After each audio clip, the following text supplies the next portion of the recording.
Hello friend, do you have room for Jesus this Christmas? Welcome to Loving Beyond.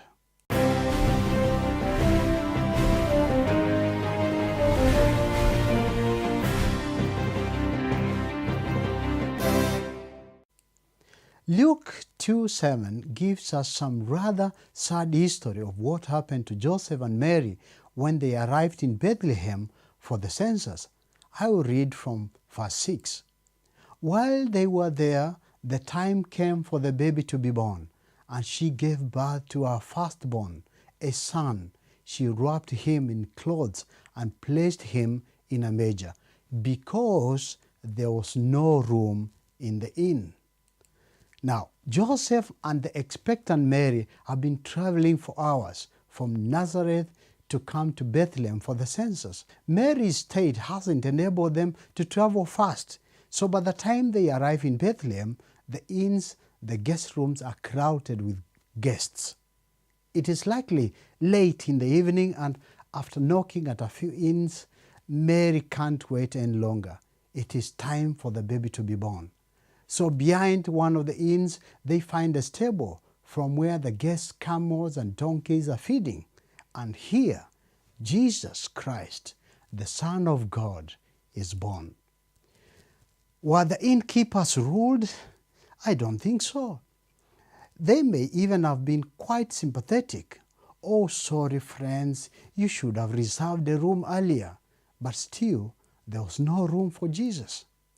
How about the guests in the inn that night? They must have been busy talking about the new tax system, busy meeting relatives and old friends, busy eating and drinking. In the guest rooms, life continued unabated despite the lady in labor pains meters away. What if Mary and Joseph came knocking today? Will you have room? Well, you see, Christmas time is the only time we come together as a family. Grace is coming home. Bob, wife and children are coming too. Our house will be so crowded that there won't be room for one more, leave alone room for an expecting couple.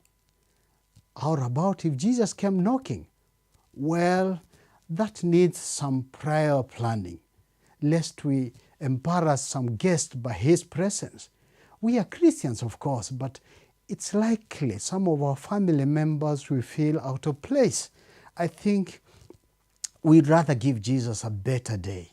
You see, same stories 2,000 years later. Of course, we make the name Jesus, Emmanuel, God with us, colorfully visible in the Christmas cards and the gift items we share. But Jesus Christ himself is hardly the center of focus in our Christmas gatherings. Many of us have no room for Jesus. In Revelation 3:20, Jesus pleads with us saying, "Here I am, I stand at the door and knock.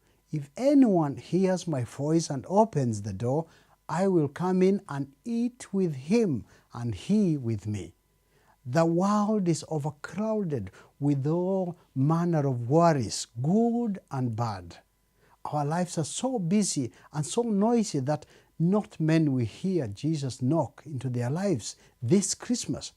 But they will have greater reasons to celebrate the few that will hear him knock, the few that will open, and the few that will welcome and dine with Jesus Christ this Christmas. Do you have room for Jesus? My name is Gideon Mumo. Merry Christmas. Thanks for logging in.